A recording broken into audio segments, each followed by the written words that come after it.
In 1950, the Korean War killed up to 4 million people, and it technically never ended. Most people don't even know this conflict is still going on.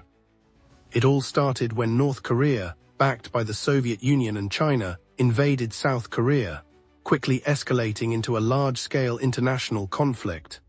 The United States and UN forces jumped in to defend the South, and what was supposed to be a quick intervention turned into 3 years of absolute hell.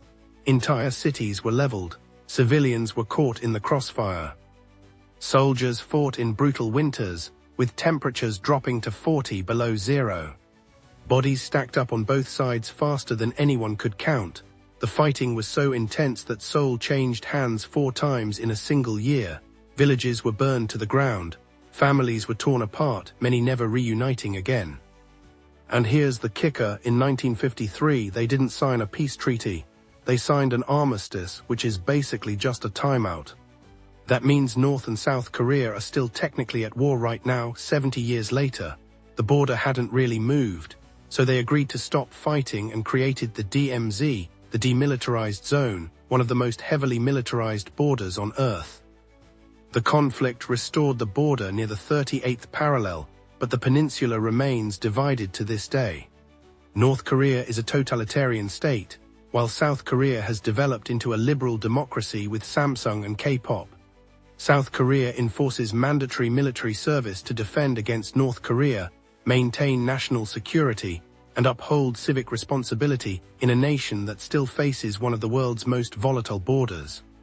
North Korea became one of the most isolated dictatorships in the world. Millions of troops stationed on both sides, ready to fight at any moment. Families remain divided by a line they can't cross, and the worst part, all those deaths, all that destruction, and nothing really changed. And because there's no peace treaty, technically the war could restart tomorrow. No warning, no build-up, just continuation of a fight that paused in 1953. That's why tens of thousands of American troops are still stationed in South Korea, and why every few years tensions flare up and the world holds its breath.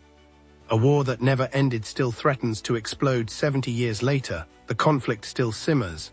The Korean War proved that sometimes wars don't end with winners and losers. Sometimes they just pause, leaving wounds that never heal.